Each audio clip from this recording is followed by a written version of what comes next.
Hello there, and welcome back to our quiet corner of the past.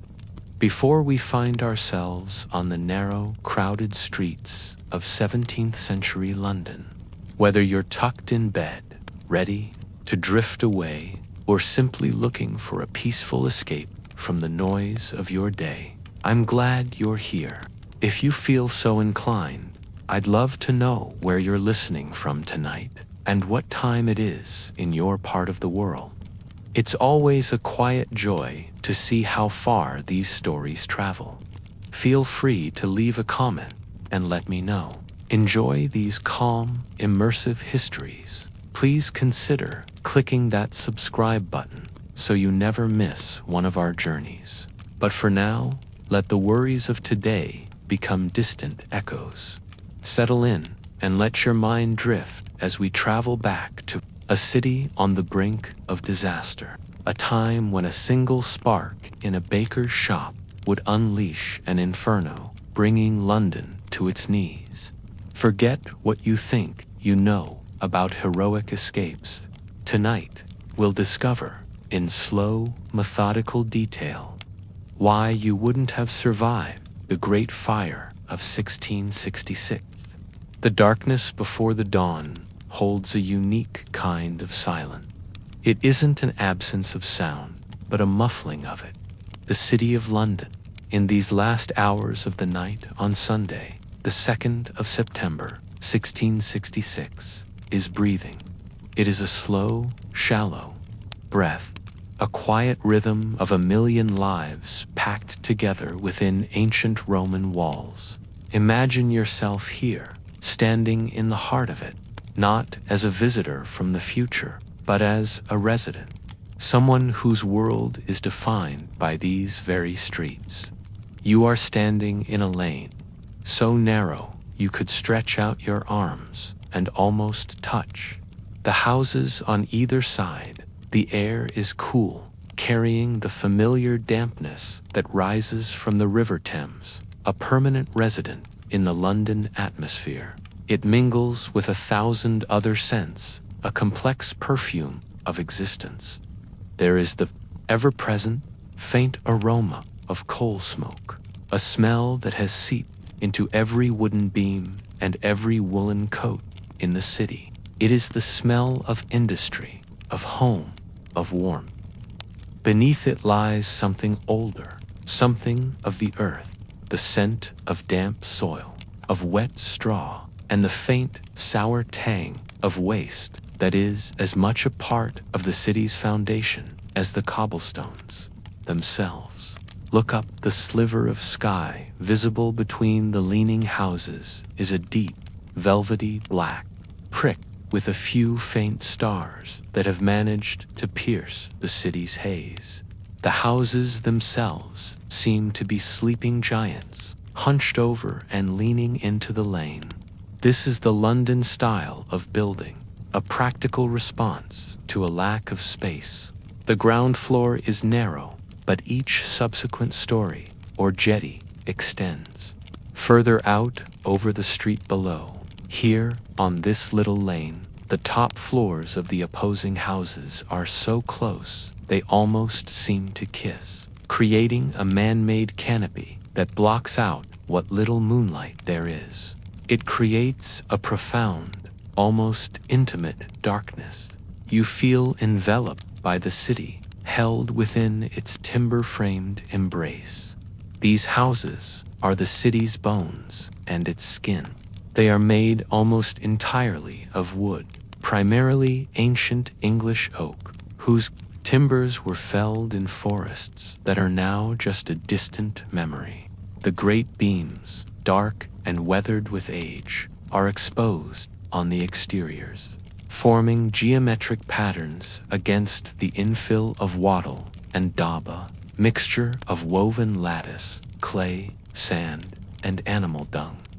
It is a practical and cheap method of construction, but it is not one built to withstand fire, to keep the persistent London damp from rotting the wood. Many of the beams and plaster walls are coated in thick, black pitch. It gives the buildings a stark, skeletal appearance in the gloom. But, more dangerously, it covers them in a layer of highly flammable resin.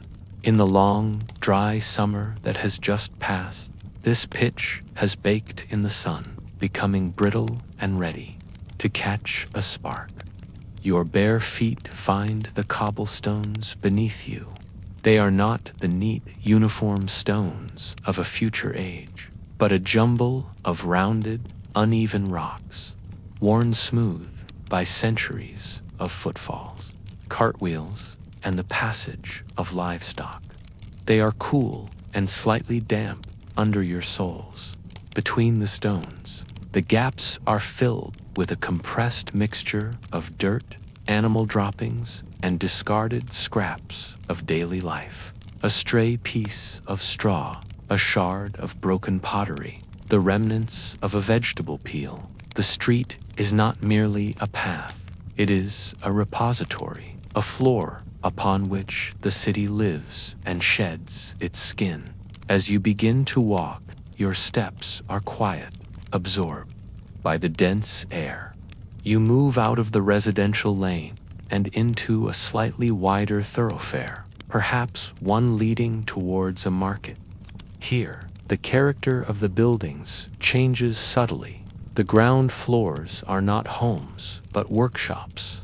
You pass a blacksmith's forge, cold and silent now, but the faint, metallic scent of cold iron and coal dust still hangs in the air.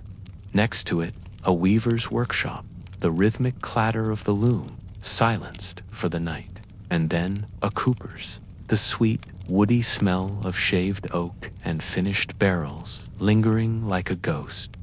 Each of these businesses holds its own flammable treasures, piles of wood shavings, stores of coal, bales of cloth, all sitting quietly in the darkness, waiting. Silence is punctuated by small, intimate sounds. From an open window above, you hear a soft cough, followed by the rustle of a straw mattress. Someone is turning in their sleep. Further down, a dog, tied in a yard, lets out a low, mournful bark before settling down again. These are the sounds of a city at rest, a fragile peace that feels both ancient and temporary. There is no distant hum of machinery, no electric lights casting a sterile glow. The only light comes from the occasional lantern hanging outside and in, its single candle flame flickering bravely against the overwhelming dark, casting long, dancing shadows that make the familiar shapes of the street seem strange and menacing. You continue your walk, your senses now fully attuned to this pre-dawn world. You feel the slight texture of the air, thick with the unburnt particles of a million coal fires. You smell the river more strongly now as you move closer to it, a mix of mud, fish, and the faint, briny scent of the distant estuary. It is not an unpleasant smell. It is the smell of commerce, of lifeblood. The Thames is the city's highway, its source of water, and its sewer. It is everything. The houses here are even more densely packed. The city grew organically, without a master plan. Streets twist and turn, following ancient footpaths. Alleys branch off into dark, hidden courtyard. It is a labyrinth of timber and shadow, a place that is easy to get lost in, even if you have lived here your entire life. This maze-like quality is part of the city's charm in daylight, a source of endless discovery. But in the context of a fire, you realize it would be a death trap. There are few wide boulevards for escape, few open squares to offer refuge. The city is a single, interconnected, flammable entity. You pass a small parish church, its stone walls a stark contrast to the surrounding wooden houses. Stone offers a sense of permanence, of safety. Surely, A place like this would be a sanctuary. But you notice its roof is made of wooden shingles, and its spire is clad in lead, supported by a massive internal structure of ancient dry timber. Even the houses of God are not immune to the city's fundamental vulnerability. As you stand in the shadow of the church, you think about the very substance of your world. Your home is wood. The furniture inside it is wood. The cart you use to carry goods is wood. The tools you work with have wooden handles. The ships on the river are wood. The fuel for your fire is wood. London is a city built from the forest, a sprawling monument to timber. And in this long, hot summer of 1666, the sun has baked the moisture out of every beam, every shingle, every floorboard. The entire city has become like a vast, well-seasoned log, waiting patiently for a flame. This thought is not one of panic. It is simply a fact of life, an ambient danger that everyone lives with, like the threat of plague or a bad harvest. Fires are a common occurrence in London.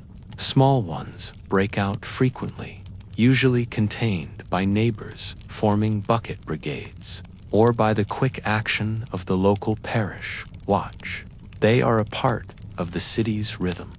But as you stand here, in the profound quiet of the sleeping city, you can feel the potential for something more. You can feel the weight of all that dry timber, all that pitch, all that stored fuel, pressing in on you from all sides. The first hint of dawn is now beginning to touch the sky.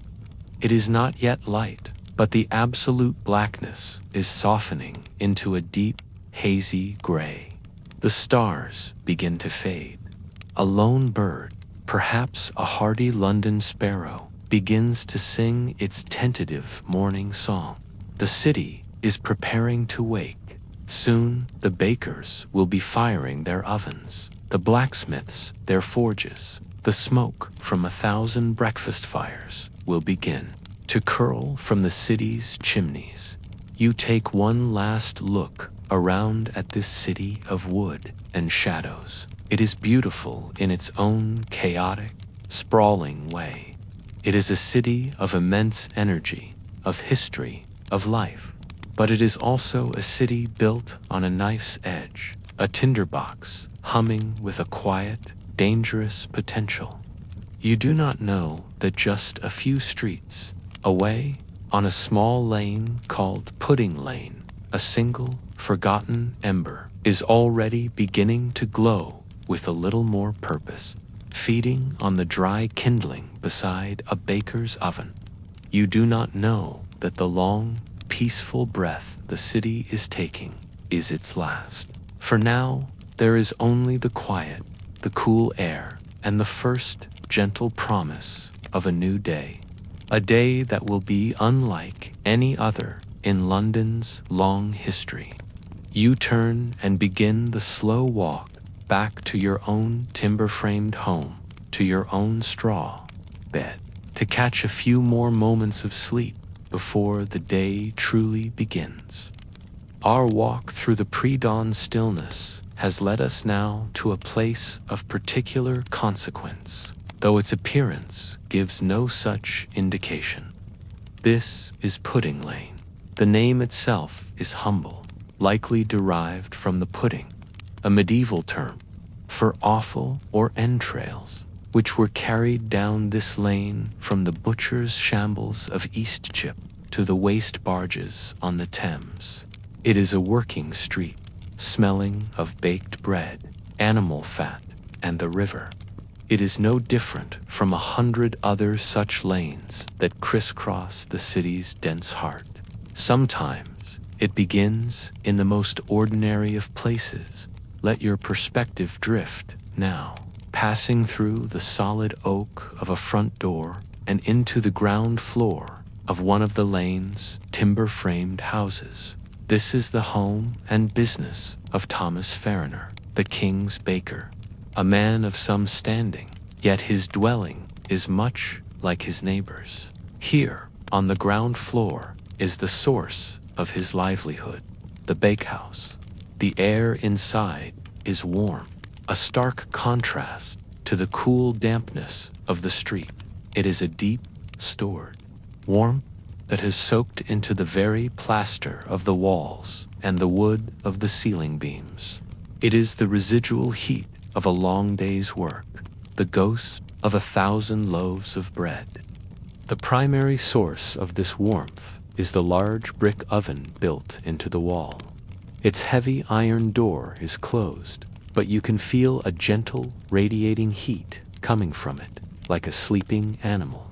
The day's baking is long over, and Mr. Ferner, a man who follows a strict and disciplined routine, believes he has taken all the proper precautions. The fire within the oven has been allowed to die down, the remaining coals raked and seemingly extinguished. He is a professional. He understands fire. He has done this every night for years. The room is dark, but not completely.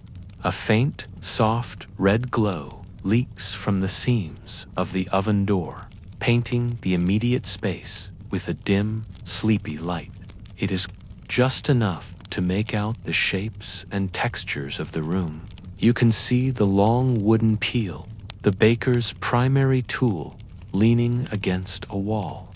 Its flat paddle-like end still dusted with a ghostly white film of flour.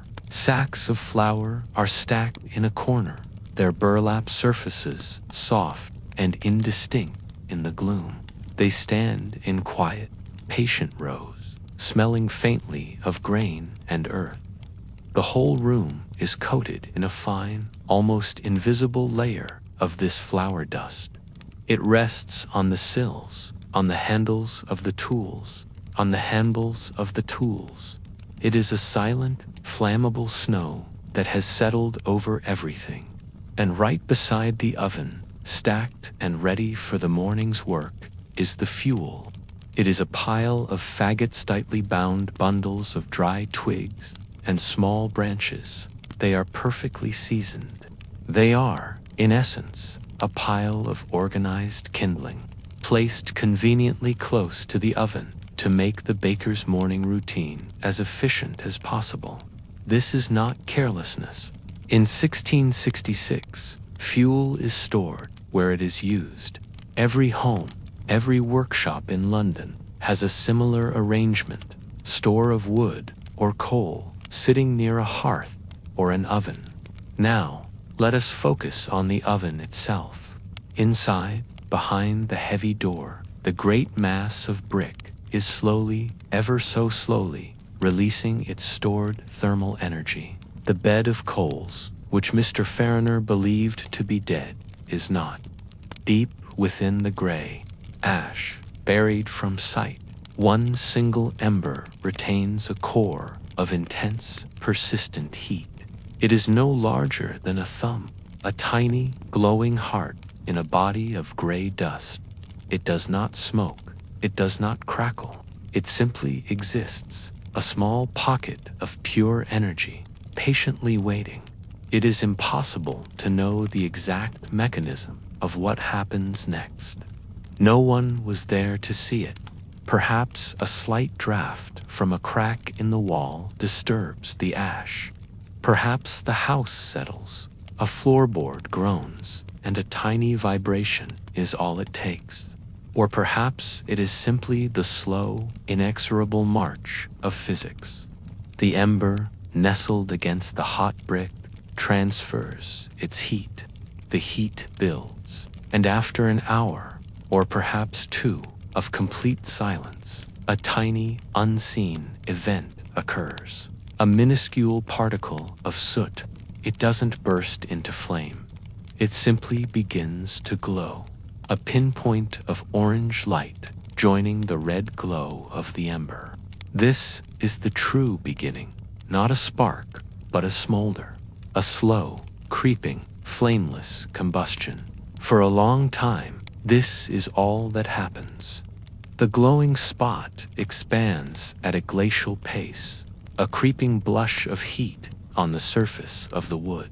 A single, thin tendril of pale gray smoke, almost invisible in the darkness, rises from the spot. It is a lazy, gentle wisp, carrying the first faint, acrid smell of burning wood. But there is no one here to smell it. The Fariner family, the baker, his wife, his daughter, and their maidservant are all one floor above, fast asleep in their beds, their breathing slow and rhythmic. It is a process of quiet conversion, turning solid wood into flammable gas. The heat is not yet intense, but it is relentless. The gases, heated to a critical point and mixed with the air in the room, ignite. A tiny, almost ethereal flame appears. It is no larger than the flame of a candle, and it is a soft, gentle blue at its base, where the combustion is most complete. It dances and wavers, as if uncertain of its own existence. It is a fragile thing, a newborn life in the heart of the sleeping house. It licks at the surface of the wood, tasting it, testing it, but the smolder beneath it continues its steady work, feeding it a constant, gentle supply of fuel. And so the flame holds on. Slowly, it grows in confidence. Its blue base gives way to a more robust and familiar yellow-orange. It begins to make a sound, a soft, whispering crackle that is barely audible above the imagined sound of your own breathing. It is the sound of wood fibers giving way, of moisture turning to steam, of transformation. The single flame becomes two, then three, as it finds new purchase on the dry, waiting twigs of the faggot. The fire is still small, no larger than a small campfire. It is contained entirely within the pile of faggots. It is not yet a threat to the house, only to the fuel that has been so conveniently provided for it. The smoke is thicker now, a gray plume rising towards the low-beamed ceiling. It begins to fill the upper portions of the room, obscuring the hanging tools and the high shelves. The smell is stronger, the unmistakable scent of a wood fire, but it is not yet alarming. It might be mistaken for the smell of a neighbor's hearth, or the lingering scent of the day's baking. Upstairs, the maidservant stirs in her sleep. Perhaps the faint smell has reached her subconscious. She turns over on her straw pallet, murmurs a word from a dream, and settles back into a deep slumber. The moment of potential discovery passes unnoticed. The fire continues its work, unobserved and unopposed. It has now consumed the first faggot entirely and is greedily starting on the next. The heat in the room begins to build.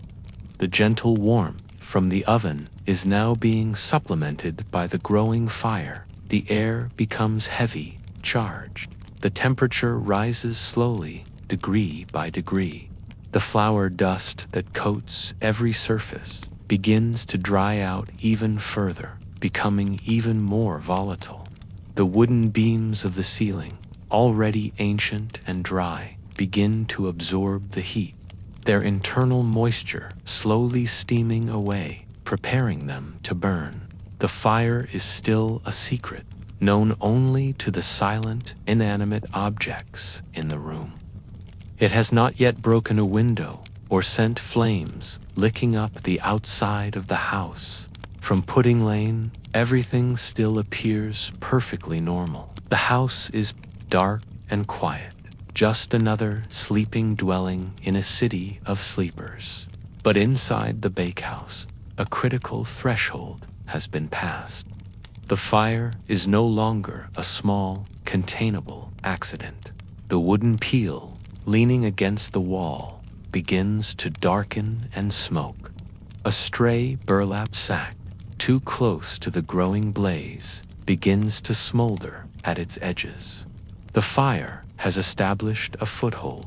It is no longer just burning its initial fuel source. It is beginning to consume the room itself. Yet, the process remains deceptively slow, deceptively quiet. There is no sudden explosion, no roar of a great conflagration. It is a gradual, methodical conquest. The fire is patient. It has the rest of the night, and it has a whole city of dry, waiting fuel ahead of it. As you stand and watch this quiet, terrible birth, you understand that survival is not about strength or courage. It is about luck and about time. And for the city of London, both are about to run out. Of the night, there is only the soft, hungry crackle of the growing flames and the profound, deep sleep of the family resting just one floor above. You are asleep.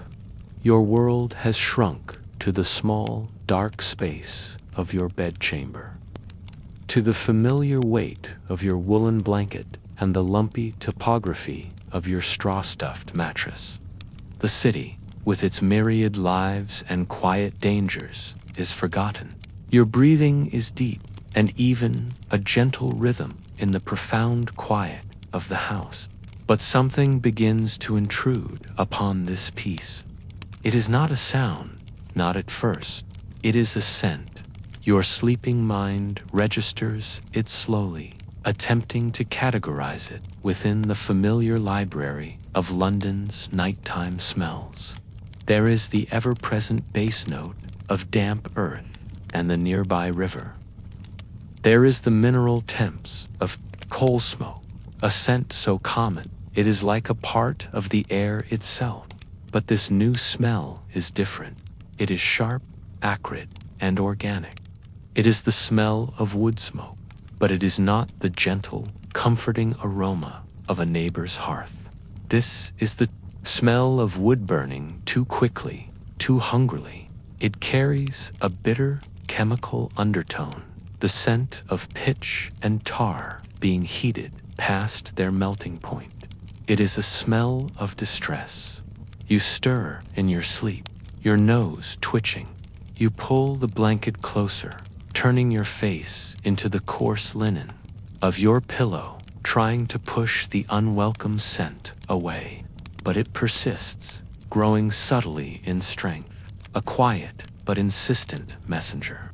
It seeps through the cracks in the window frame, through the gaps under the door, a ghostly visitor that slips past the house's defenses. It is the first faint whisper of a disaster that is still a dozen streets away. Then comes the sound. Like the smell, it is not loud or alarming. It is a distant, muffled shouting. In a city as crowded and boisterous as London, nighttime brawls are common.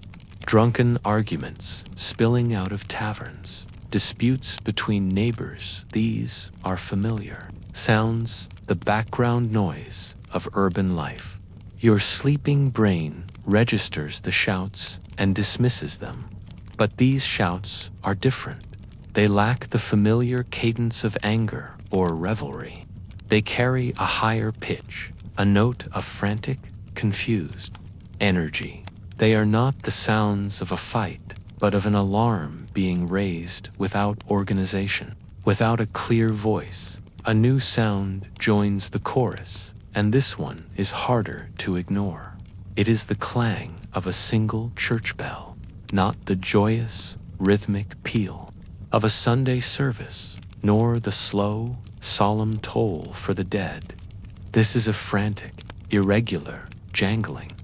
It is the sound of a lone man in a bell tower, pulling on the rope with panicked, unpracticed hands. The sound is thin, almost pathetic against the vastness of the sleeping city. It is the sound of one small voice trying to scream a warning over a landscape that is not yet ready to listen. This combination of the persistent, acrid smell and the chaotic, lonely bell finally pierces the veil of your sleep. Your eyes flutter. Open. The room is still dark, but the quality of the darkness has changed. You push yourself up on one elbow, your heart beating a little faster now. The shouting outside is louder, more distinct. You can make out individual words, though they are a jumble. Fire. One voice cries, distant and thin. Wake up, yells another. You slide out of bed, your bare feet finding the cold, rough-hewn floorboards. The air in the room is thick with the smell of smoke now. It stings your eyes and catches in the back of your throat. You move to the small, leaded glass window of your chamber, its diamond-shaped panes distorting the world outside. You unlatch it and push it open, leaning out into the cool, damp air. The scene below is one of utter confusion. A few of your neighbors are in the narrow lane, some holding lanterns that cast wild, dancing shadows. They are still in their nightshirts, their faces pale and uncertain in the flickering light. They are pointing, not down the lane, but east towards the river. You follow their gaze. You do not see flames. The fire is still too far away, hidden by the city's chaotic jumble of rooftops. What you see is a glow against the dark pre-dawn sky. A patch of unnatural, sickly orange light is blooming like a bruise. It is a sullen, pulsating light, and above it, a great plume of thick, black smoke is rising into the sky. The smoke is not the gentle gray of a hearth. It is the dense, oily black of a structure being consumed. Even from this distance, see the column of smoke widening, growing, fed by an unseen but obviously powerful source. Where is it? A neighbor calls out, his voice thin with sleep and worry. Pudding Lane, they say. Another shouts back. At the baker's. Pudding Lane, you know the name. It is not far. The knowledge sends a small jolt of real fear through you, a cold counterpoint to the growing warmth you can feel in the air. The fire is close enough to be a neighbor. You watch the scene unfold for what feels like an eternity. More people are stirring now. Windows are thrown open. More lanterns appear in the street, their small flames looking feeble against the ominous glow in the sky. The parish watchman, an elderly man named Silas, whose main duty is to call the hour and deter petty thieves, runs down the lane, a leather bucket in one hand and a look of sheer bewilderment on his face. He is shouting for people to form a line, to bring water, but there is no organization. People run in and out of their houses, grabbing buckets, but there is no clear direction, no central command. The response is a microcosm of the city's broader failure, a collection of well-meaning but panicked individuals, acting without a leader. The orange glow in the sky intensifies. It is no longer just a patch of light. It is beginning to illuminate the undersides of the clouds, painting them in apocalyptic shades of orange and red.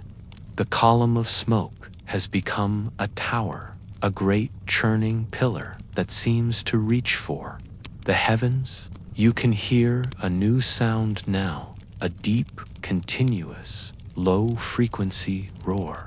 It is not loud, but you feel it as much as you hear it, a vibration in the cobblestones, in the very bones of your house. It is the sound of the fire breathing. An hour passes. The awakening of the city has been a slow, piecemeal affair. There has been no citywide alarm, no coordinated effort. The news has traveled street by street, carried by panicked runners and the evidence of the senses. Now, finally, there is a sign of official action. A carriage, pulled by 2 horses, clatters down a nearby thoroughfare. You can hear the shouts of the driver clearing a path. This, you learn from the gossip now, swirling through your lane, is the Lord Mayor of London, Sir Thomas Bloodworth. He has been woken from his comfortable bed and brought to the scene to take command. There is a palpable sense of relief among your neighbors. The mayor is here. He will know what to do. He will organize the firefighting efforts. He will save them, but the relief is short-lived. The story that trickles back down the lanes from those who were present is one of shocking, almost comical, incompetence. The Lord Mayor, sleepy, annoyed at being disturbed, and accustomed to dealing with the small, manageable fires that were a regular feature of London life, surveys the scene with a dismissive air. The fire has by now consumed several houses and is spreading rapidly, fed by the strong easterly wind and the flammable wares stored in the riverside warehouses. It is clearly a major conflagration, a threat unlike any the city has faced in living memory. Yet, Sir Thomas Bloodworth fails to grasp the magnitude of the danger. He is a man of property, a merchant, and his instincts are to protect property, not to destroy it. The only effective method of fighting a fire in a city like London is to create fire breaks, to demolish the houses in the fire's path, starving it of fuel. This requires decisive action and a willingness to sacrifice a few houses to save the many. The Lord Mayor hesitates. He worries about the cost, about who will pay for the demolished homes. He argues with the men on the scene, and then, in a moment of fatal misjudgment that will echo through history, he utters his famous, dismissive verdict. Faced with a blaze that is threatening to consume his city, he scoffs. "Pish," he says, his voice full of arrogant condescension. "A woman might piss it out." With that, he refuses to give the order to pull down the houses and returns to his bed, leaving the city to its fate. The story of his words spreads almost as fast as the fire itself, a wave of disbelief and despair, washing over the awakening citizenry. The man in charge has abandoned them. The official response is not just a failure, it is a farce. You are still at your window, watching the sky. The pre-dawn gray has been completely obliterated by the fire's terrible light. The roar is louder now, a constant, hungry sound.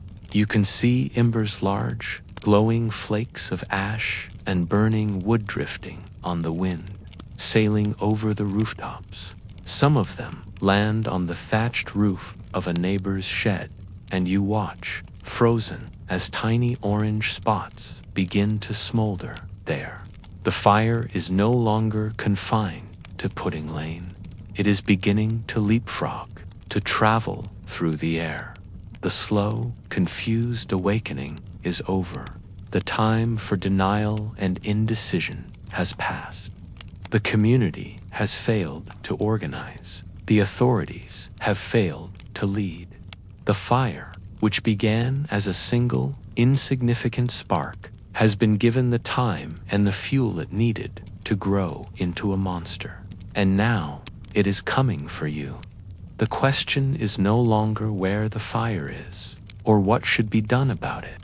The only question left is how to escape it. And as you look down at the increasingly panicked and chaotic scene in your own lane, you realize that there are no easy answers. The Lord Mayor has gone back to his bed. The frantic, disorganized ringing of the church bell has been swallowed by the fire's deep and steady roar. The brief, hopeful illusion that someone in authority would take control has evaporated, leaving behind a cold and terrifying clarity. No one is coming to save you. The decision of what to do next rests entirely upon your own shoulders and on the shoulders of every man, woman, and child waking up to this nightmare. You pull back from your window, the acrid smoke stinging your eyes. You turn and look at the single room that constitutes your home, your entire world. The dim orange glow from the growing fire outside filters through the window, casting a strange, warm light on your familiar possessions. And in this moment, a new kind of panic begins to set in, one that is colder and more complex than the simple fear of the flames. It is the panic of loss. Your eyes move over the objects in the room. There is the heavy oak chest against the far wall. It is not a grand piece of furniture, but it is solid, its wood darkened with age and polished by the touch of generations. Your grandfather made it. Inside are the few linens you own, woven by your mother, and a set of pewter plates that were part of her dowry. They represent the sum of your family's small, hard-won wealth. The thought of these items, these tangible pieces of your history, being turned to ash is a physical pain. There is your bed, with its lumpy straw mattress, but its precious woolen blankets, a vital defense against the bitter cold of a London winter. On a small table, a few tools of your trade, the instruments by which you earn your daily bread.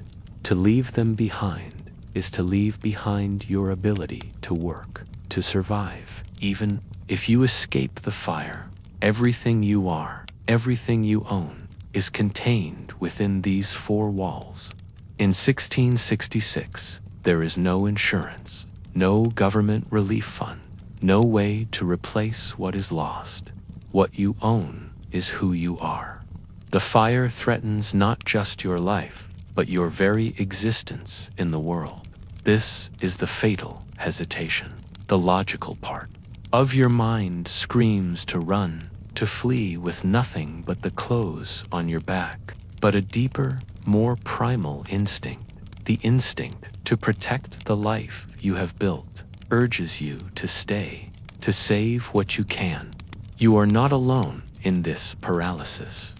Looking back out the window, you see this same desperate calculus playing out in every home. Your neighbor, a weaver named John, is in the street with his two young sons, trying to wrestle his heavy wooden loom out of his narrow doorway. The loom is the heart of his family's survival. Without it, they are beggars. But it is a monstrous, heavy thing, and it becomes wedged in the doorway, blocking it completely. John is shouting, his face red with effort and fear, while his sons pull uselessly at the heavy frame. They are wasting precious minutes, creating an obstacle, all in a desperate attempt to save their future. A few houses down, a woman has thrown her family's bedding into the street and is now frantically trying to drag a heavy wooden cradle, a family heirloom, through her door. People are not just fleeing. They are trying to move their entire households into the narrow, crowded lanes.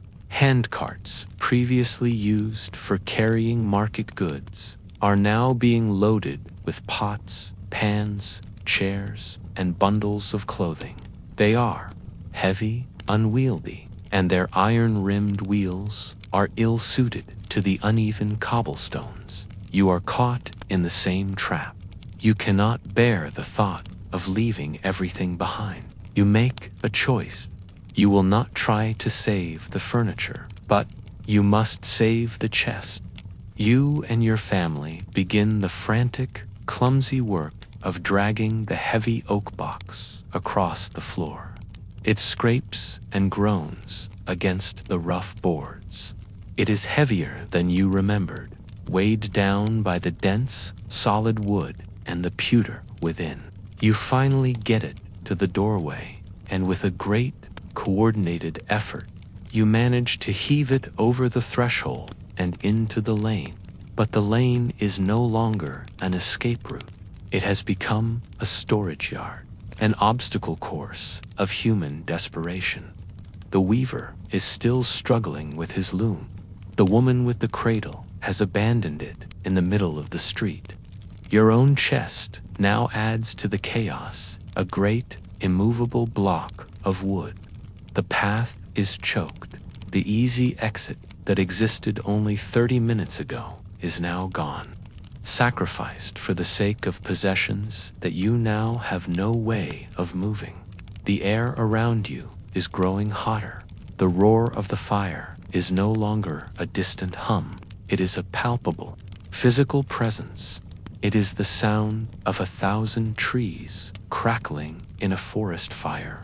The sound of a great waterfall, a sound that seems to press in on you from all sides. The sky is a terrifying, brilliant orange, and the smoke is so thick it begins to feel like a physical ceiling, trapping you in this narrow, cluttered canyon. Embers are falling more frequently now. They are no longer small, harmless flakes. They are fist-sized chunks of burning wood, sailing through the air like terrible, fiery birds. One lands on the thatched roof of the house opposite yours. For a moment, nothing happens. Then, a tiny wisp of smoke appears, followed by a small, bright lick of flame. A new fire has been born, right here in your own lane. The sight of it finally breaks the spell of hesitation. The neighbors who were trying to save their things now abandon them with cries of despair. The weaver John gives up on his loom and scrambles to get his sons away from their blocked doorway. You stare at your own family chest, sitting uselessly in the middle of the lane, and a terrible realization dawns on you. In trying to save a symbol of your past, you have squandered your chance at a future. The time you spent saving it was time you should have spent fleeing. This fatal hesitation, this deeply human and understandable refusal to let go of the material world, is happening all over the city. It is the single greatest reason the escape is turning into a catastrophe. People believe they have time. They judge the fire's distance by the sight of the flame, not understanding that the real danger, the smoke, the heat, the falling embers, and the citywide panic travels much faster. They are clinging to the wreckage of their old lives even as a new and terrible reality is consuming them. You finally make the decision. You scream to your family, "Leave it. We have to go now." You grab a single blanket, your only thought now, for warmth in the uncertain night ahead. The chest, with its precious contents, is left behind, a monument to a fatal miscalculation. But where do you go? The lane ahead is a chaotic jumble of abandoned carts, furniture, and panicked people. The new fire on the roof opposite is growing, threatening to cut off your path entirely. The roar of the main blaze to the east is growing louder with every passing second, a sound that seems to be hunting you. The minutes you spent wrestling with that oak chest now feel like a lifetime. It was a choice made from love, from a desire to preserve your family's legacy. But in this new world of fire and smoke, love and legacy are luxuries. The only currency that matters now is time, and you have spent yours recklessly. You join the surge of people pushing and shoving their way down the lane, away from the encroaching flames. You are now just a part of the terrified, fleeing herd, your individuality, your home, your possessions all reduced to the single desperate instinct to survive. The hesitation is over. The frantic, terrifying journey has just begun. You are in the street now, part of the human river, flowing away from the growing roar. Your home, the chest your grandfather built, the entire material context of your life is all behind you, already belonging to the past. The immediate world has shrunk to the frantic crush of bodies around you and the suffocating air you are forced to breathe. But as you stumble forward, you become aware of a new force, a powerful and relentless antagonist that has been present all along, but is only now revealing its true nature. It is the wind. All through the long, dry summer of 1666, this wind had been a friend. It was a gentle, easterly breeze that offered a small measure of relief from the oppressive heat, a welcome presence that stirred the leaves on the few trees within the city walls and cleared the worst of the smoke from the countless chimneys. But tonight, that same wind has betrayed you. It is no longer a gentle friend, but a bellows, a great invisible hand pushing the fire with monstrous force and determination. You feel it on your skin, a constant, firm pressure at your back. It is not a gusting wind, but a steady, unyielding river of air moving with purpose from east to west. And it is hot. It is a dry, baking wind that carries no hint of the cool river dampness. It feels as though it is being exhaled from the mouth of a great furnace, and in a way, it is. The fire itself is now so large that it is heating the air for miles around, and the wind is carrying that heat directly to you. A harbinger of the inferno it is pushing forward. This wind is the engine of the fire's terrifying speed. You watch, in a state of numb horror, as it performs its devastating work. A great, glowing ember, a piece of burning thatch the size of a dinner plate, is lifted from a rooftop by the current of hot air. It soars high into the smoky sky, a fiery kite on an invisible string. It travels 100 yards, then 200, sailing far over your head, over the heads of the fleeing crowds, before it begins its graceful, terrible descent. It lands on the dry wooden shingles of a church roof 3 streets ahead of you, a place that moments before had seemed a safe distance away. For a second, it just sits there, a malevolent orange eye on the dark roof. Then, a wisp of smoke, a flicker of flame, and a new fire is born, far ahead of the main blaze. This is happening everywhere. The wind has turned the fire from a single advancing front into a city-wide siege. It is a storm of embers. You are no longer just running from a fire behind you. You are running through a rain of fire from above. Small sparks land in your hair and on your woolen clothes, and you frantically beat them out, the smell of singed wool adding to the toxic perfume of the air. The city is not being consumed in a logical, linear fashion. It is erupting in 100 different places at once, as if by some dark magic. Escape routes that were clear a minute ago are now blocked by new, infant infernos. The wind is not just fanning the flames, it is planting them. And as the blaze consolidates, as the dozens of individual fires merge into one vast, unbroken sea of flame consuming whole districts at a time, something new begins to happen. The very laws of nature seem to bend.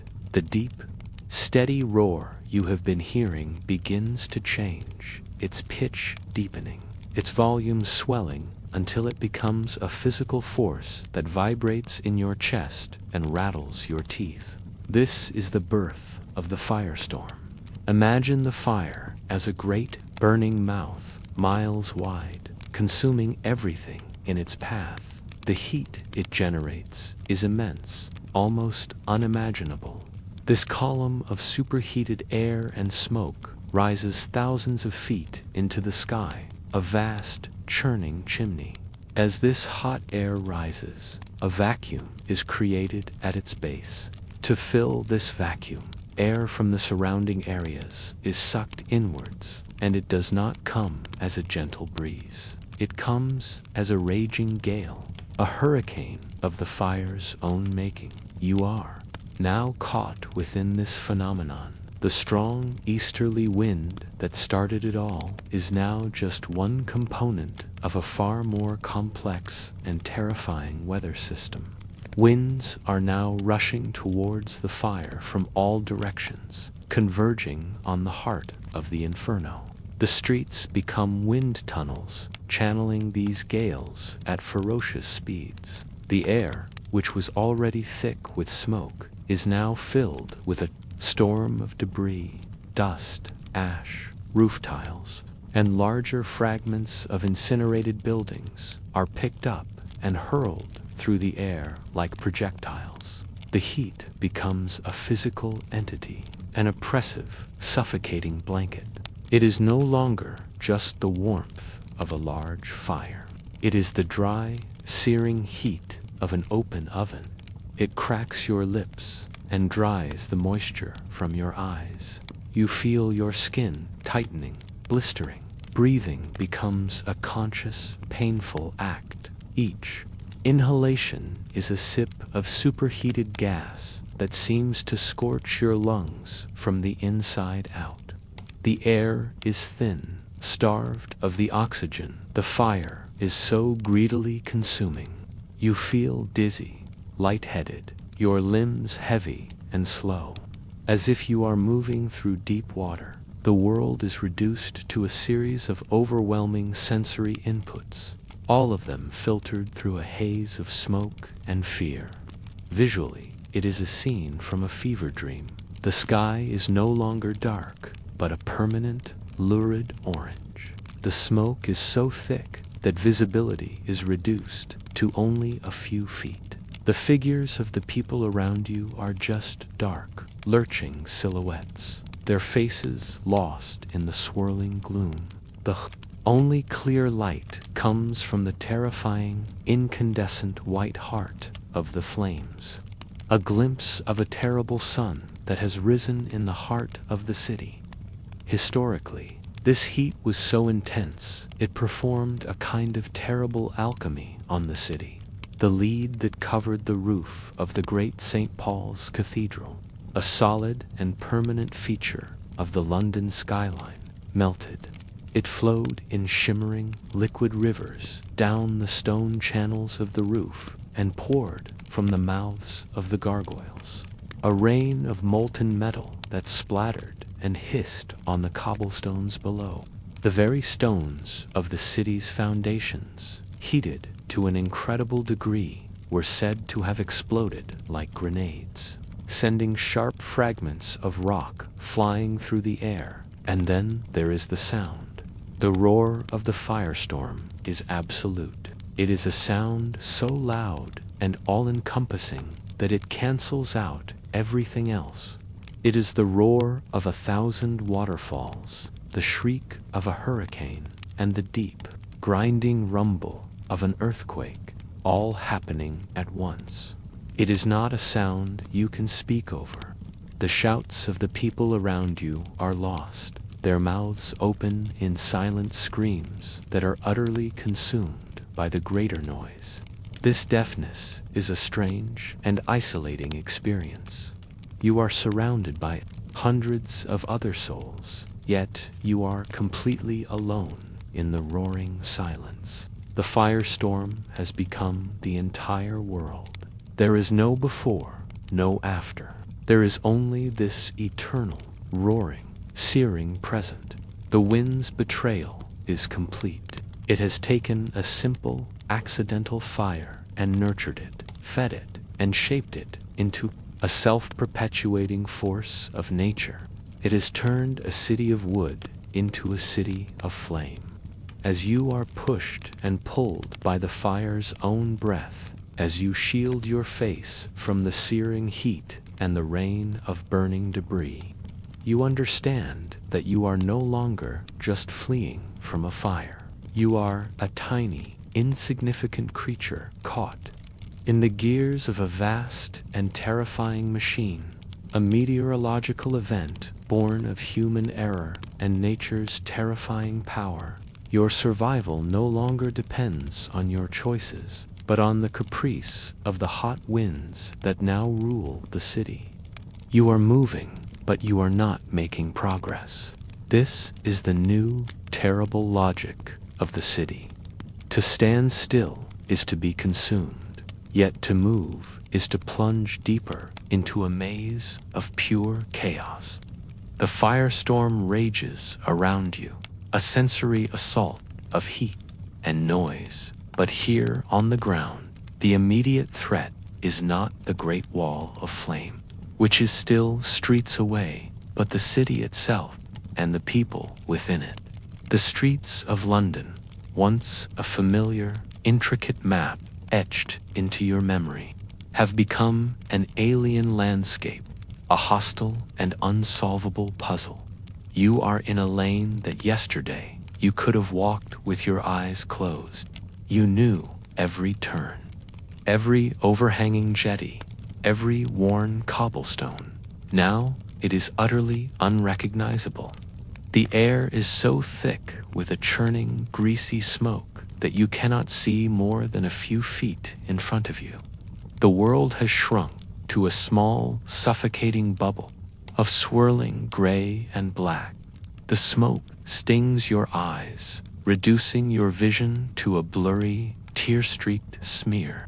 The only light comes from the infernal, flickering glow of nearby fires, a light that offers no clarity, only a hellish orange tint that makes the familiar shapes of doorways and alleys seem monstrous and strange.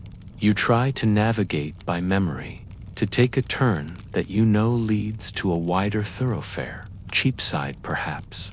You push your way through the crush of bodies, your shoulder pressed hard against the back of a stranger, your feet shuffling to avoid being trampled. The crowd is not a community. It is a single, panicked organism, moving in surges and waves. With no clear direction, it is a river of humanity, but a river that is blocked and dammed at every turn. You reach the corner you were aiming for, but the way is blocked. A great timber-framed house, its pitch-coated beams having burned with ferocious intensity, has collapsed into the street. It lies in a great, smoldering heap of blackened wood, plaster, and broken roof tiles, a funeral pyre for a home. The heat, radiating from the pile, is immense, forcing you and the crowd to recoil. This path is gone. This artery of the city is severed.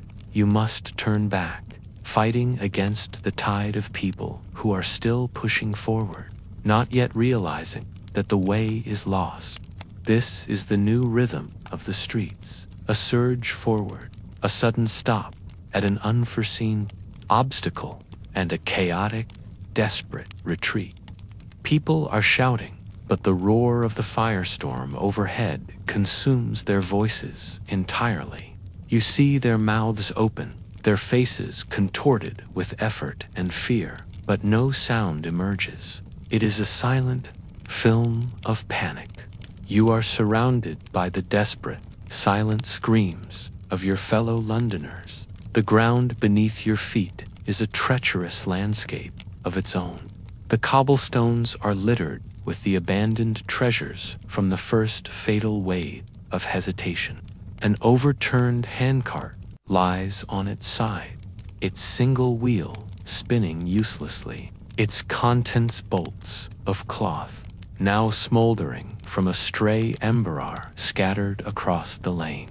You have to climb over a heavy sea chest, its lock broken, its contents of linen and clothes spilling out and being trampled into the filth by 100 desperate feet. These objects, so precious just a few hours ago that people risked their lives to save them, are now just dangerous debris. Another layer of the maze's cruel design. You see a family, a father, a mother, and two small children separated in the chaos. The father is holding one child's hand, shouting silently into the smoke, his eyes wide with terror, searching for his wife. You see her just a few feet away, holding their other child, but she is being pushed in a different direction by a surge. In the crowd, they are so close, yet they are lost to each other in the swirling, choking fog. This is the human cost of the chaos, the intimate tragedies playing out in every street and every alley. The fire is not just destroying buildings, it is tearing apart the human fabric of the city. The very concept of community has been incinerated. The neighborly instinct to help, to form a bucket brigade, to offer a steadying hand is a luxury that no one can afford. Survival has become a brutally individualistic pursuit. You find yourself pushing, shoving, acting with a selfishness that would have horrified you yesterday, but is now simply necessary. You step over someone who has fallen because to stop is to be trampled yourself. You guard the small piece of bread you managed to grab before you fled, holding it close because you do not know when you will next eat. You are alone, utterly and completely alone, despite being pressed against thousands of your fellow citizens. You try another route, a narrow alley you know that connects to the grounds of a parish church. It is a slim hope, but it is all you have. You squeeze into the alley, the brick walls of the buildings on either side radiating a terrifying heat. The air here is even thicker, the smoke trapped between the walls. It is like entering a chimney. Your lungs burn, and each breath is a ragged, shallow gasp. You are not just breathing smoke. You are breathing the city itself, the ash of ancient oak, the soot of burnt pitch, the dust of powdered plaster. You stumble forward, your hands against the hot brick to guide you, and then you see it. The end of the alley is not an exit, is a wall of flame. A smaller fire, born from an ember storm, has consumed the building at the end of the alley, turning your hopeful escape route into a dead end. A furnace, the retreat from the alley is even more desperate than the entry. The people behind you have not yet seen the flames, and they are still pushing forward, creating a terrible, crushing pressure. For a moment, you are pinned, unable to move forward or back, the heat at your back, the weight of the crowd in front. This is how people are dying, you realize. Not in a great, heroic confrontation with a wall of fire, but crushed in a forgotten alley, trapped by the blind panic of their neighbors. You finally manage to break free, spilling back out into the slightly wider lane you came from, your lungs heaving, your body trembling with effort and a new kind of despair. The city is actively working against you. Its beloved, familiar layout has become its most deadly feature. The labyrinth that was once your home is now your tomb, and it is shrinking around you.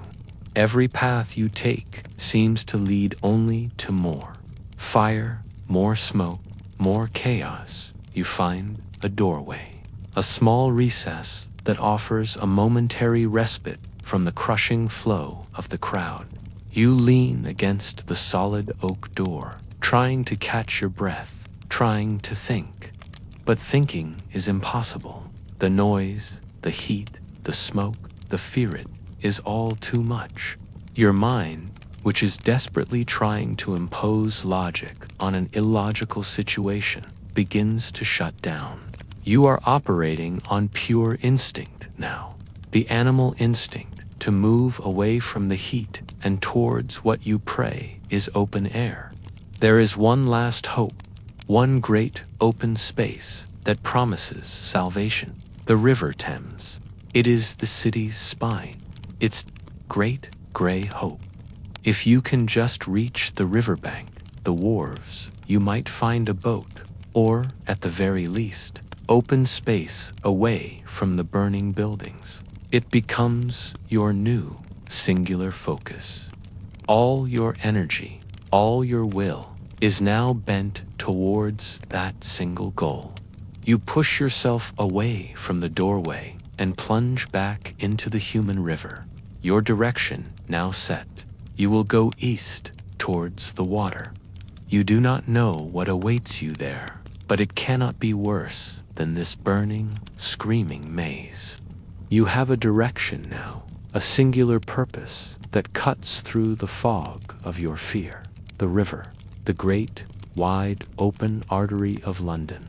The thought of it is a promise of space, of air, of an escape from the suffocating embrace of the city's narrow lanes. You push forward, driven by this primal hope, moving with the human tide that flows instinctively towards the water.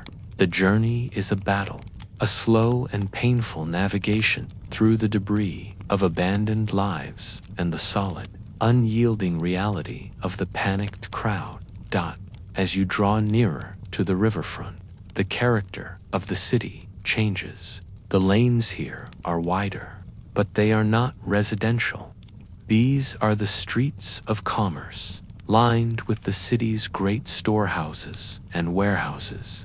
The air changes. The smell is no longer just of burning wood and plaster. A new, sharper, and more sinister set of aromas fills your senses. There is the greasy, cloying scent of burning tallow, the animal fat used to make millions of candles. There is the sharp chemical temps of boiling pitch and tar, stored in great barrels to seal the hulls of ships. And underneath it all, the sweet, sickeningly alcoholic scent of burning wine and brandy, their flammable spirits leaking from heat-cracked casks and feeding the flames. The sound is different here as well. The constant, deafening roar of the firestorm is now punctuated by a series of deep, guttural explosions. These are not the sharp crack of burning timber, but the percussive, chest-thumping boom of barrels of oil and spirits bursting from the intense heat. Each explosion sends a great mushroom of black smoke and incandescent flame into the sky, and a tremor through the ground beneath your feet. You are walking towards a war zone. Then, through a gap between two burning warehouses, you see it. Your first glimpse of the River Thames. But it is not the familiar, reassuring sight of gray-brown water, dotted with the sails of barges and the small shapes of wherries. The river you see is a terrifying spectacle. The water itself has become a vast, wavering mirror, reflecting the brilliant, furious orange of the burning city. It looks as though the river itself is on fire, a flowing channel of liquid flame. The smoke hangs so low and thick over its surface that you cannot see the other side, the peaceful, unburnt bank of Suburb. It is not a vision of hope. It is a vision of hell. You finally stumble out onto one of the main wharves, a wide, open space of stone and wood that juts out into the river. But this open space offers no safety. It is a stage for a new kind of chaos. Behind you, the city is a solid wall of fire. The warehouses you just passed are now fully engulfed, their contents fueling a blaze of truly spectacular intensity. The heat is like a physical blow, a solid wall you have to lean against. It is far hotter here than in the narrow lanes, with nothing to shield you from the direct, radiating fury of the burning buildings. The wharf itself is a scene of utter pandemonium. It is more crowded than any street you have yet encountered. A dense, desperate mass of humanity, all with the same idea you had. They are pressed together, shoulder to shoulder, a great crowd staring out at the water, trapped between the inferno at their backs and the river in front. And you realize, with a sinking heart, that the river is not an escape route. It is a barrier. The water is choked with boats. Every vessel that could float has been pressed into service small rowing boats called wherries, large, flat-bottomed cargo barges, even private, ornate vessels belonging to the city's wealthy merchants. But they are not here for a coordinated rescue. They are here for profit. You can hear the boatmen, their voices raw from shouting, calling out their prices. A shilling to be rowed a few yards out into the river's relative safety. A pound of fortune, more money than you have seen in your entire life, to be taken across to the other side. It is the cruel, stark economics of disaster. Survival is for sale, and you cannot afford the price, even for those who can pay. The journey is perilous. The boats are dangerously overloaded. You see a small wherry designed for 2 or 3 passengers, now crammed with a dozen people, its sides perilously close to the water level. It is also piled high with the possessions they managed to salvage: chests, bundles, even a squawking chicken in a cage. The people on board are not safe. They are simply in a different kind of danger. The ember storm that tormented you in the streets is present here, too. Great burning flakes drift down from the sky and land on the boats. You watch as a pile of blankets on a large barge begins to smolder, and the people on board frantically beat at it with their hands or try to douse it with the river's own water. A new danger presents itself, a floating piece of burning debris, perhaps from a collapsed wharf upstream, drifts down the river, a small fiery island that threatens to ignite any boat it touches. And then you see the river's most terrible spectacle. A barrel of burning brandy, its contents alight, rolls out of a collapsing warehouse and into the water. It does not sink. It floats, a bobbing, flaming beacon, leaking a slick of burning spirits that spreads across the surface of the river like a terrible disease. The water itself is now literally on fire in patches. Boats frantically try to steer clear of these flaming slicks. You are standing on the wharf, a prisoner of this scene. You are at the very edge of London, the final boundary between the city and the world beyond, and you have never been more trapped. The heat at your back is becoming unbearable. The explosions from the warehouses are more frequent now, sending showers of sparks and flaming debris over the crowd. The noise is a physical assault. The crush of people is immense, and you are being slowly, inexorably pushed towards the water's edge. You look at the faces of the people around you. You see a wealthy merchant, his fine silk coat now torn and smeared with soot, arguing with a boatman, his voice lost in the roar. You see a young mother clutching her baby to her chest, her face a mask of blank, numb despair as she realizes she cannot afford passage. You see the hope draining from their eyes, replaced by a grim, hollow resignation. The river was the answer, the final desperate hope, and it has failed them. It is an illusion of escape. You are pushed right to the edge of the stone wharf. The dark, churning water is just a few feet below you. It looks cool, inviting a release from the terrible heat. For a fleeting moment, you understand why some people might choose to jump, to trade the certainty of the fire for the uncertainty of the river. But the water is chaotic, filled with debris and struggling bodies. It is no sanctuary. You stand there at the end of the world, your back to the fire, your face to the water.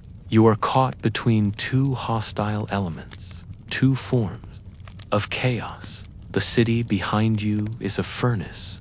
The river before you is a maelstrom. There is no way forward and no way back. The great hope that drove you through the burning maze of the city has dissolved into nothing, leaving you with the cold, hard, and inescapable truth. There is no escape. The illusion has vanished, and you are left in the full, terrifying glare of reality. You are pushed back from the river's edge by a surge of the crowd. Your brief, desperate hope of waterborne escape extinguished. You find yourself pressed into the relative shelter of a stone archway, a small pocket of stillness amidst the human torrent. From this vantage point, trapped between the burning city and the chaotic river, you become an unwilling spectator to the final, futile attempts of man to impose order on a world that has descended into pure element. You are about to witness the utter failure of human systems, the collapse of authority, and the pathetic inadequacy of the age's technology in the face of nature's rage. The men in charge of the city are no longer in their beds. They are here in the streets, and they are utterly, comprehensively powerless. You see a small group of aldermen, city officials, their fine velvet coats and lace collars now smeared with soot, their faces pale with a mixture of fear and dawning irrelevance. Among them is the Lord Mayor himself, Sir Thomas Bloodworth. His earlier, arrogant dismissal has been replaced by a frantic, bewildered energy. He shouts orders, his voice a thin, reedy sound that is immediately swallowed by the fire's deafening roar. He points, he gestures, he commands, but no one can hear him. And even if they could, his commands are meaningless. He is a captain giving orders on a ship that has already sunk to the bottom of the sea. His authority, and the authority of all the city's leaders, was built on a foundation of order, commerce, and law. But the fire obeys no law. It does not respect social standing or political office. The sight of these men, the most powerful figures in your world, scurrying through the streets as helpless as everyone else, is profoundly unsettling. It is the quiet death of the idea that anyone is in control. You realize with a chilling certainty that the city has no shepherd. It is a flock of panicked sheep scattered before a pack of wolves made of flame. Now, you witness the desperate deployment of the city's firefighting technology. The term itself feels like a grand overstatement for the pathetic implements that are now being brought to bear against the inferno. A team of 12 men, their faces grim with determination, struggle to maneuver a strange-looking contraption through the crowd. It is what Londoners call a fire engine. But you must banish from your mind any image of a modern vehicle. This is a large wooden chest on wheels, containing a cistern of water and a pair of hand-operated pumps. It looks more like a piece of agricultural equipment than a tool for fighting a firestorm. The men get it into position, its wheels wedged precariously between the uneven cobblestones. They begin to pump, their bodies heaving in a frantic, exhausting rhythm. A small, flexible leather hose attached to the machine twitches, and with a pathetic hiss, a thin stream of water emerges. It is a weak, arching jet that travels perhaps 20 feet, a laughable distance, before dissolving into steam 100 feet below the flames that are consuming the rooftops. The men pump harder, their muscles straining, sweat pouring down their faces, but the result is the same: a useless, insignificant dribble against a sea of fire. After a few minutes of this frantic, futile effort, the cistern runs dry. The men look at each other, their expressions hollow. Their great machine is now just another piece of useless wood in a street full of them. They abandon it and join the fleeing crowd. You see the more traditional method being attempted nearby: a bucket brigade. A long line of men, women, and even children has formed, stretching from a public water conduit to the edge of the nearest blaze. They pass leather buckets, heavy with water, from hand to hand. It is a display of immense human effort, of community spirit in its last dying embers.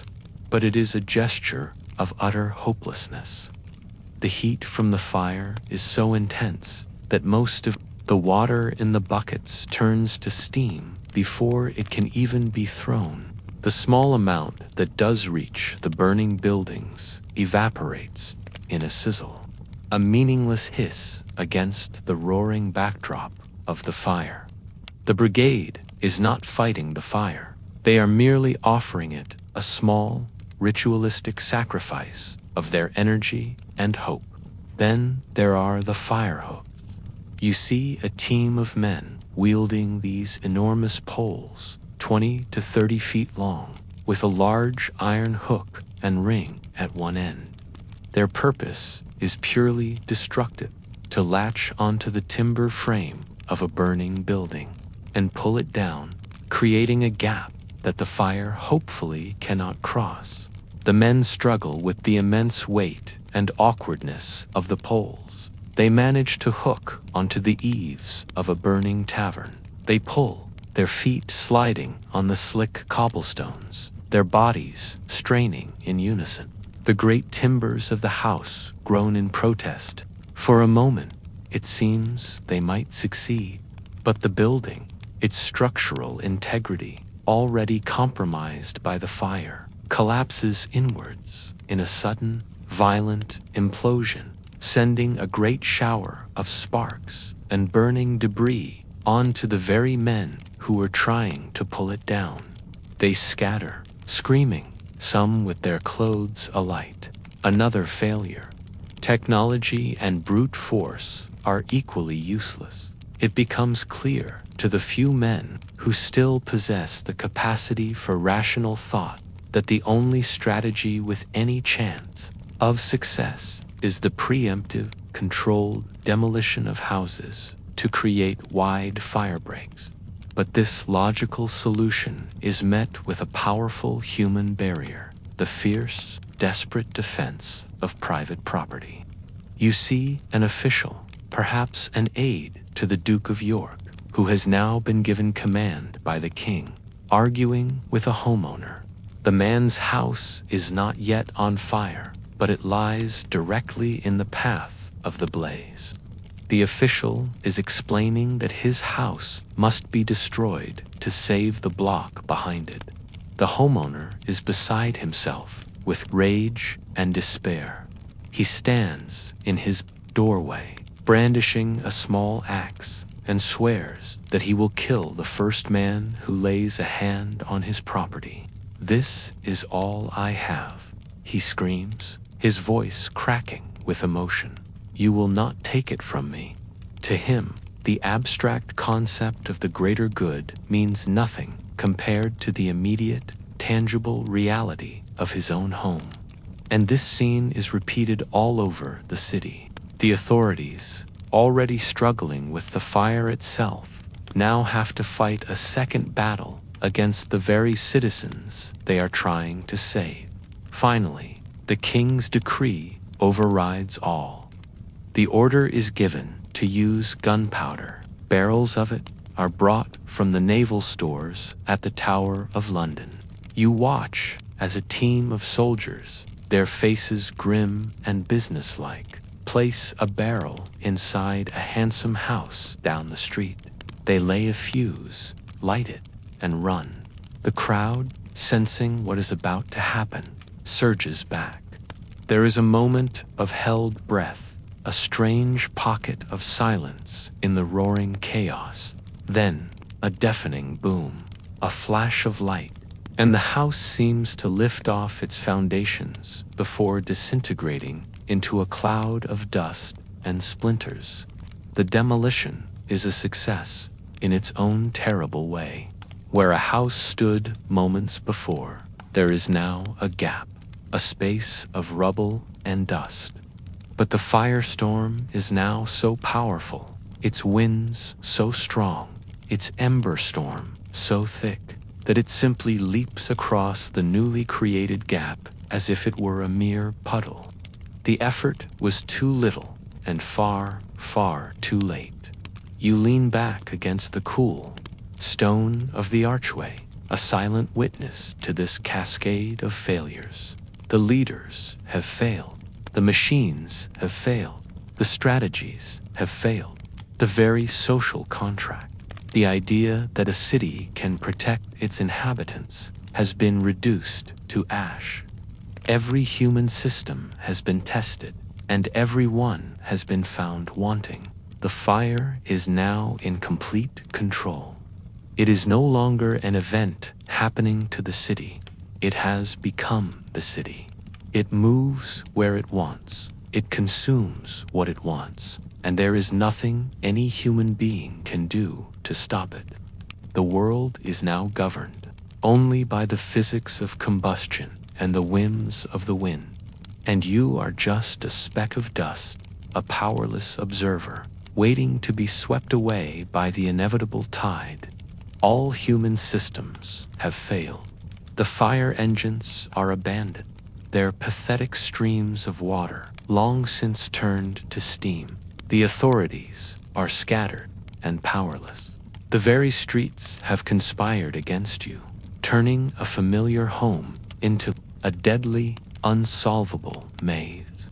In the face of such complete and utter failure, the human mind seeks a different kind of authority, a higher power, a symbol of permanence in a world that is dissolving into chaos. And in 17th century London, there is only one such symbol that matters. Your eyes and the eyes of thousands around you turn towards it now, St. Paul's Cathedral. It is a mountain of stone in a city of wood.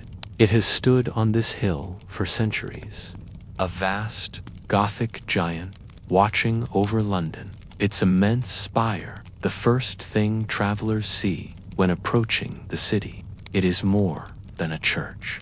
It is the physical manifestation of God's presence, of eternity itself. Stone, you think, does not burn. The simple, desperate logic of this thought propels you and everyone else forward.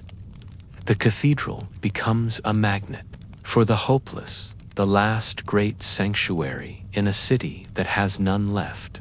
The journey towards it is a pilgrimage of desperation. You join a great, slow-moving tide of refugees flowing up Ludgate Hill. The crowd is different now. It is no longer a panicked, fleeing mob. It is a slow, burdened procession. People are still carrying what little they have managed to save.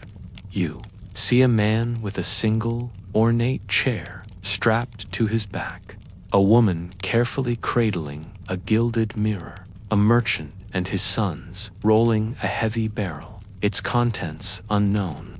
They are not just seeking refuge for their bodies, but for the last precious remnants of their material lives. As you get closer, the sheer scale of the scene becomes apparent. The great churchyard surrounding the cathedral, normally a wide, open space of green grass and gravestones, is now a vast, chaotic storage depot. It is piled high with household goods, with merchants' wares, with crates and chests and barrels. The entire material wealth of the surrounding neighborhoods has been dragged here and deposited at the foot of the great stone church. An offering to the God of preservation. You push your way through the crowded churchyard and step through the great west doors into the nave of the cathedral itself. The air inside is cool, a shocking and welcome relief from the searing heat of the streets. The immense stone walls and pillars seem to soak up the sound of the fire, replacing its deafening roar with a strange, echoing quiet. For a moment, it feels like safety. It feels like sanctuary. But the scene inside is one of complete desecration. The sacred space has been turned into a warehouse. Piles of belongings are stacked against the great stone pillars. The nave is an impassable jumble of furniture, carpets. The air smells not of incense and old stone, but of the worldly scents of cloth, wood, and the sweat of the thousands of people crammed inside. This is not a congregation of worshippers. It is a huddle of refugees, their faces illuminated by the eerie orange light filtering through the cathedral's huge, stained glass windows. Your attention is drawn to the steps leading down into the crypt. A steady stream of men is emerging, their faces black with soot and sweat. These are the booksellers and stationers of Paternoster Row, the center of London's book trade, which lies just to the north of the cathedral, believing the stone crypt of St. Paul's to be the most secure, fireproof vault in the entire city. They have spent the last day and night frantically moving their entire stock into its subterranean chambers. Imagine it. Thousands upon thousands of books, heavy leather-bound folios filled with theology and law, stacks of unbound pages waiting to be stitched, reams and reams of pristine high-quality paper. The entire literary output of the city, its collected knowledge, its stories, its religious traxel of it is now packed tightly into the cold, dark stone rooms beneath your feet. It is a treasure of immense value, and everyone believes it is now safe, protected by the massive weight of the church above. You find a small space for yourself, leaning against a cold stone pillar, simply breathing in the cool, still air. Outside, the roar of the fire continues its relentless assault, but in here, it is muffled, a distant and abstract threat. A fragile sense of hope begins to settle over the people in the cathedral. They have reached the fortress. They have brought their treasures to the vault. The stone will hold. The fire will pass them by. They will be the lucky ones, the ones who outsmarted the blaze. But the fire is patient, and it is insidious. And the great cathedral has a fatal, overlooked flaw.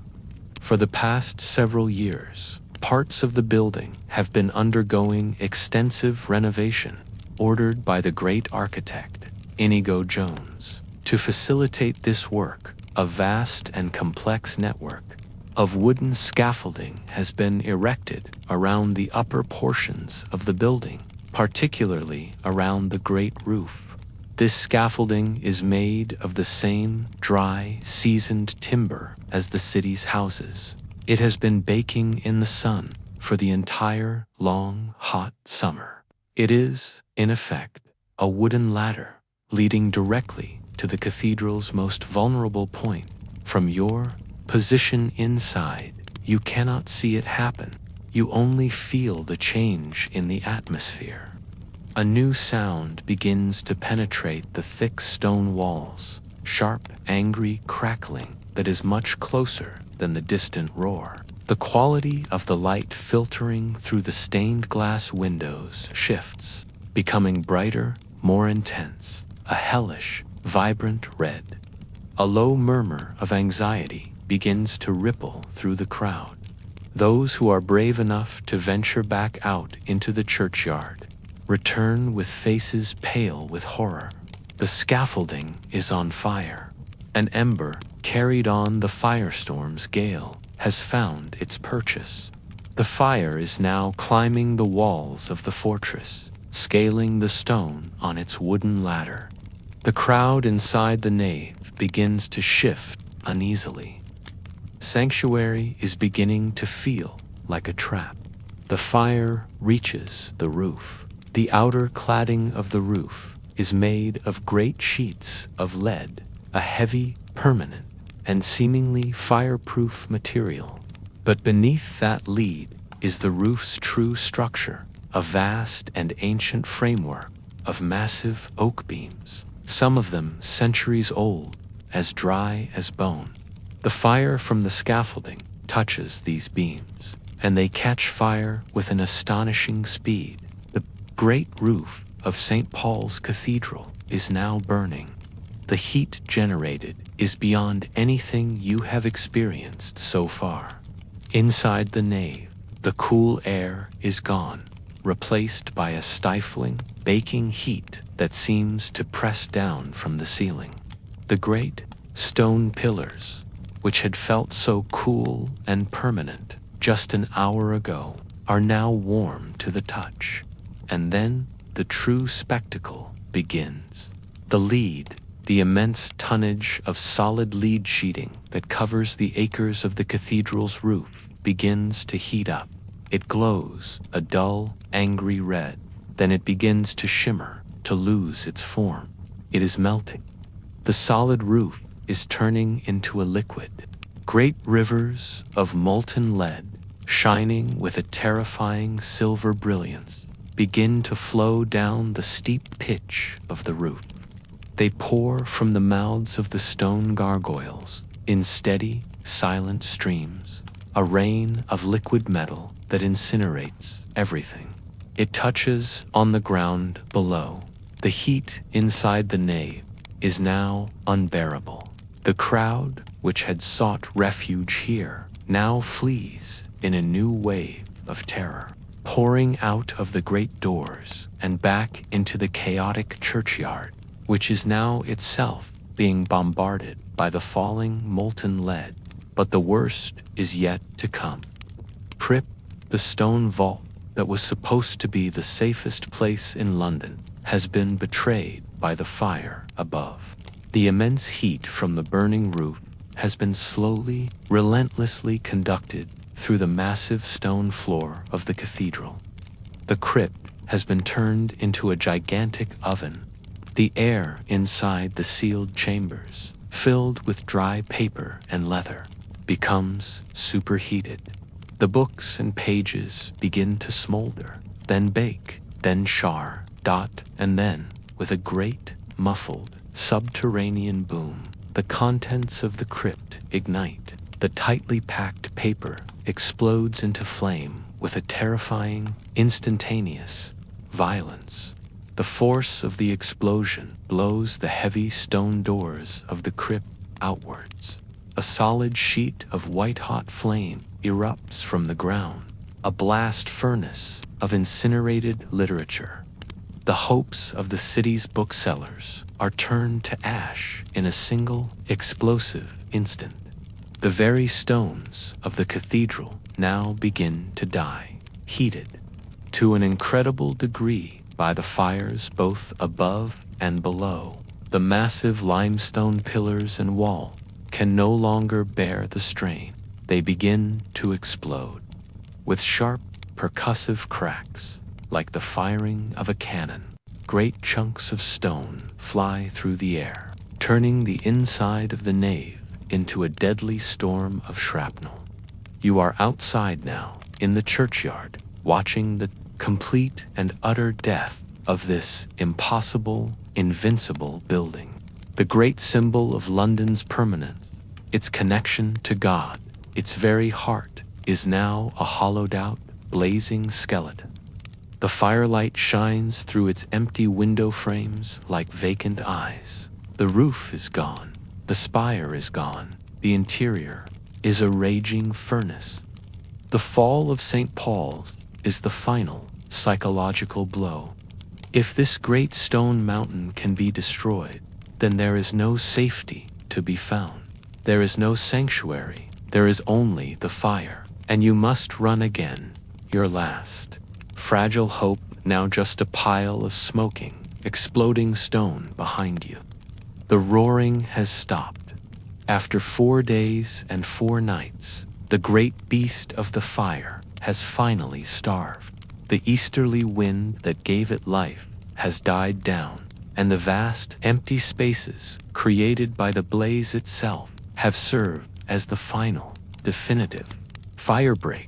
The fire is over, but the silence it has left behind is almost as terrifying as the noise it made. It is a dead silence, the silence of a city that has been killed. You are no longer in the city. You do not know how you got here. The last few hours are a blur of stumbling through hot, smoky streets, of following the slow, shuffling tide of humanity westwards and northwards, away from the destruction. You have found yourself, along with tens of thousands of others, in the open expanse of Moorfields, a great flat plain just outside the city's northern wall.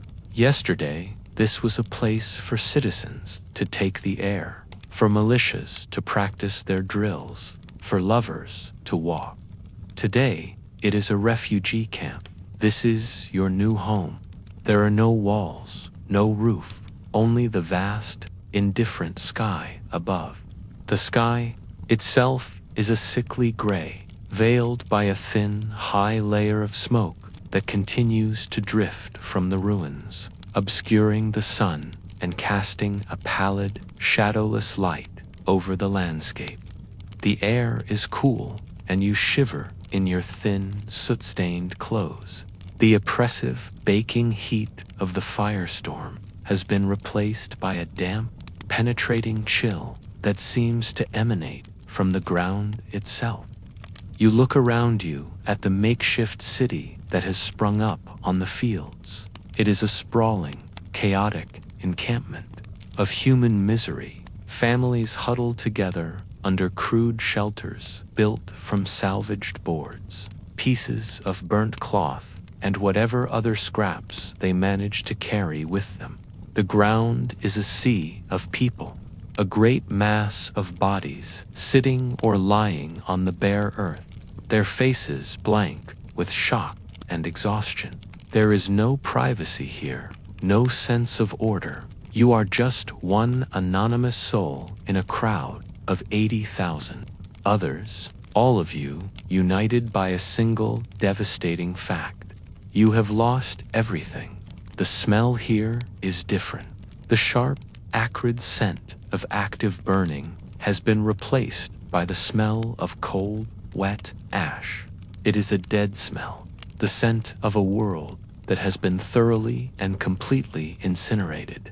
It clings to your clothes, to your hair, to the back of your throat. It is the smell of the end of the world, and you suspect it is a smell you will never forget. A new, more intimate sensation now makes itself known, one that was forgotten in the adrenaline and terror of the escape. It is hunger, a deep, gnawing ache in the pit of your stomach. You have not eaten in 2 days. The small piece of bread you saved is long gone. And as you look around, you realize that no one else is eating either. The city's bakeries, its markets, its food stores, they are all gone. The entire food supply for 250,000 people has vanished in a cloud of smoke. The most basic elements of life have become unobtainable luxuries. Water is scarce. The wooden pipes that carried water to the public conduits have been destroyed. The only source is the river, a long and difficult walk away, and its water is now contaminated with ash and filth. Food is even scarcer. The few bakers in the unburnt parishes to the west are besieged by desperate crowds. The price of a single loaf of bread, you hear whispered through the camp, has risen tenfold, then 20-fold. It is a price that no one here can afford. Your survival of the fire now seems a hollow victory as you face the new, quieter, and equally deadly threat of starvation.